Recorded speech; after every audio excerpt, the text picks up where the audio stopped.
Okay, we ready?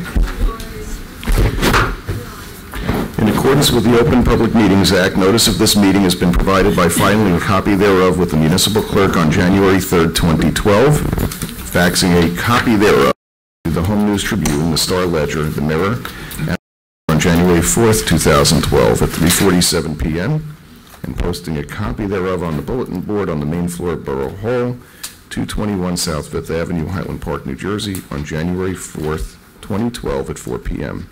The fire exits are to my left and to my right. I would remind the council and our professionals to please speak into the microphones, as well as if the public addresses the council, please speak into the microphones, and assistive listening devices are available for anyone who needs them. Alan, would you lead us in the Pledge of Allegiance, please?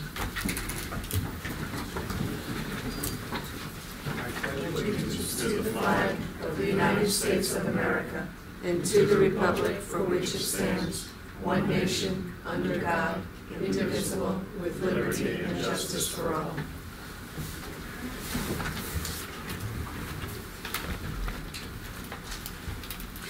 Clerk, would you call the roll, please? Mayor Meekoff? Here. Councilwoman Brill-Mittler? Here. Councilman Erickson? Here. Councilwoman Foster Dublin? Here. Councilman Millay? Here. Councilman Morris? Here. Councilwoman Welkowitz? Here. Borough Attorney Schmier? Here. Borough Administrator Kovac? Here. Okay, I see that Paul Linares is here for Main Street. Paul, do you have a Main Street minute for us?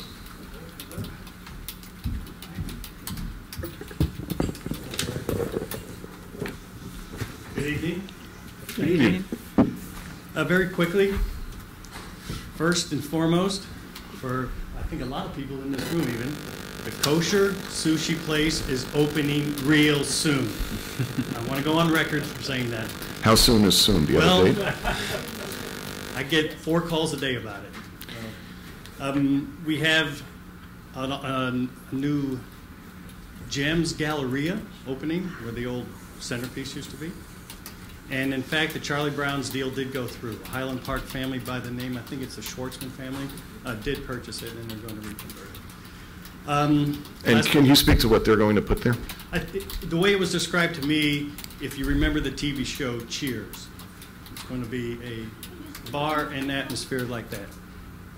Do you remember the TV show Cheers?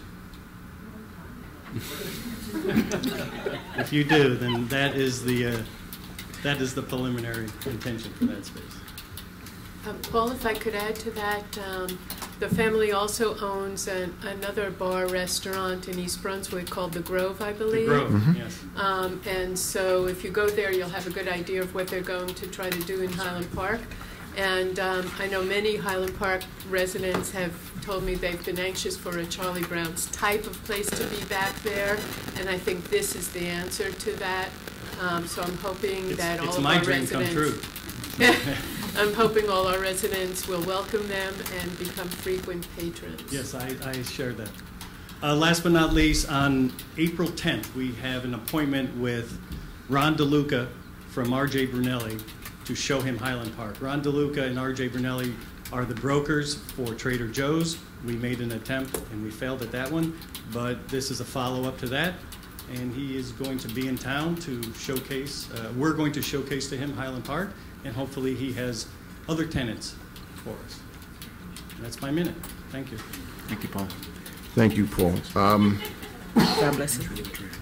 Just to clarify what Paul said, I don't think it's fair to say that we failed with Trader Joe's. There was an article in the East Brunswick Patch the other day which I think described my conversation with Ron quite well, which is that Trader Joe's, as does Whole Foods, and those were the two featured retailers in the article, both have very, very definitive criteria related to what exactly they need vis-a-vis square footage, that it's 25 to 50,000 square feet, that there's an enormous amount of traffic that they're looking for, pedestrian traffic as well as vehicular traffic on the thoroughfares surrounding a place like that. And Ron went so far as to say that the people at Trader Joe's said that even if today, with the successful operation they have in Westfield, had the opportunity to do it again, that as their business model has changed, they wouldn't even open a store in downtown Westfield.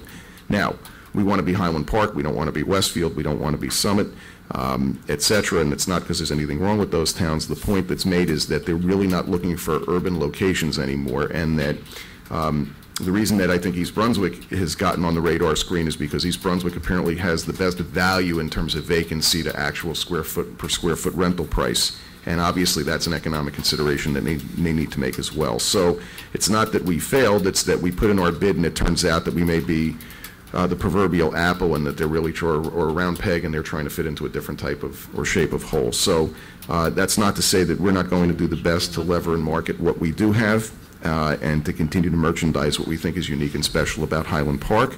And you'll be hearing more about that, but in the interim, I just wanted to clarify what Paul said. So thank you for that Main Street Minute, and I think it's time to turn to council reports. So Councilmember Foster Dublin, do you have anything you'd like to share with us this evening? Yes, a couple of events that's coming up. We have on, I think I need to go in time order. The Highland Park 5K run is coming up on Sunday the 20th. All are invited to come out. You can pre-register, and you can do so by calling our Community Service Center, and that number is 732-572-819-0052. The race will begin at, registrations at 8 a.m., and the race will promptly start at 9, and it's an opportunity for us to see our town close up in this 5K race, and it's a good time because followed right behind that is the street fair. So please come out, and all the runners out there or the persons who are not runners like myself who want to come out and be a part of this event. It's on Sunday, May 20th, starting at 9 a.m. Registration will be at 8 a.m.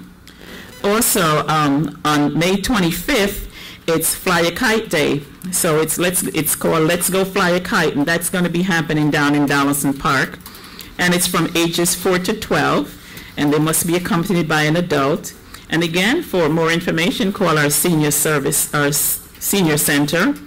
and they will provide you more information. You can register, and they'll tell you what you need to have to be a part of that event. It's always been fun. When my son was little, he always enjoyed being a part of that. And we also, coming up, we will be having our fireworks again this year, and that promises to be an exciting time. The festivities will start at 3 p.m. We'll have music, activities, demonstration, food, beverage, and we'll have lots and lots of fun and a little bit of Highland Park Theater, Highland Park Band, you name it. We'll have it for our fireworks celebration. And last but not least is the summer camp for parents who are interested from kindergarten to 9, that the summer camp is here, and you can have the opportunity to start registering for summer camp. This year we have added a lot more programming. It's going to be fun-filled for all, and the kids in the past years have really enjoyed it, and we have seen a lot of growth with the camp, and I envision a lot more growth, and we have added a lot more trips to the program this year.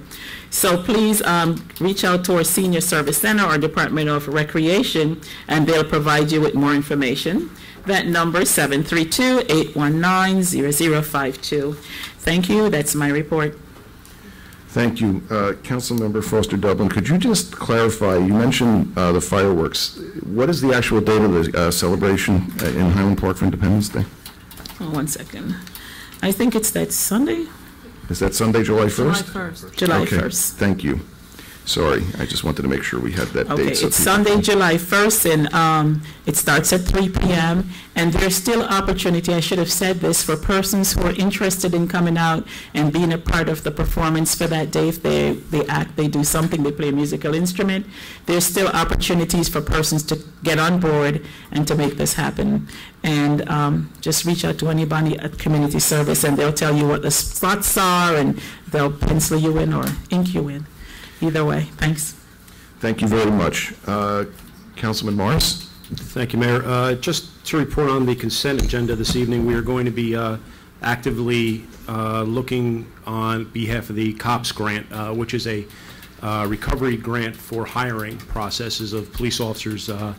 This federal grant will enable us to hire police officers for a substantial amount of time, approximately 3 years, if I'm correct, Chief, with the ability to be able to save on salaries, which will be a substantial cost savings to our borough. Last year, we made the attempt to gain this grant, and due to the fact that we were unable or unsuccessful, the grant this year allows only the municipalities that were unsuccessful last year to now have the opportunity to file for this grant, so giving us a greater chance, and hopefully we'll be able to capture this grant this year. In addition, as people have walked around the town, there are signs out in reference to volunteers wanted. The Highland Park Volunteer Fire Department is in active mode as far as retention for new volunteers for their department. They are bringing on one new member this evening, but again, please keep in consideration if you know of anybody that would be interested in this noble profession. Myself, for many years, Mr. Linares, have both had the opportunities of being members of the department, and it's a great profession. It's a great community group, and it's free training, and it's free equipment, and it's beneficial throughout, and it's a career in addition to a lifetime of friendship. That's all I have. Thank you. Thank you very much. Councilmember Welkowitz. Just a reminder that on April 22, there's a Earth Health Day fair at the high school from 1 to 4. Please come out. Check out everybody's booths. It'll be a fun afternoon. Thank you. Thank you. Councilman Erickson? Oh, I'm sorry. Councilman Millay? I apologize. It's the reading glasses. That's okay. Some good news. The streetscape project is back on track. They've been putting in soil in the various rain gardens and will continue to do so. And over the next 6 weeks, the project should be just about complete with the trees planted, the living rooms installed with the benches and the tiles and other furniture, so that's good. And as far as the Cleveland Avenue litigation, I'll let Ed speak to that. The only news is really a request for a postponement on certain filings, and I'll let Attorney Schmier speak to that. And we will get to that in short order. Councilman Erickson? Yes. One thing, and that is tomorrow morning at 9:30, there's going to be a press conference at... John, can you speak into your microphone, please? There'll be a press conference at 6th and Raritan Avenue having to do with it's in our power campaign to encourage energy conservation. We'll start the major push at the Earth Day event on April 22nd. The idea is to get households to sign up for energy audits, and then follow through to get improvements made to their homes so that they're more energy efficient. Council President Bill Miller. Thank you, Mayor. We had the pleasure of hosting the Bartle School fourth graders here at Borough Hall for their annual visit as they progress through their lessons in civics. It was really a pleasure to have them here. Every one of these seats was filled with students. They had some great questions, and we received a lovely package of thank you cards from them. Thank you, Mayor. Okay, thank you. Borough Administrator's report. No report. Borough Attorney's report. Thank you, Mr. Mayor. As Councilman Millay indicated, the date on the arguments in our Mount Laurel lawsuit have been changed from Friday the 30th of March until Friday the 27th of April. They're still at 1:30 before Judge Paley in the Middlesex County Courthouse. That's your report? That's it. Okay, thank you.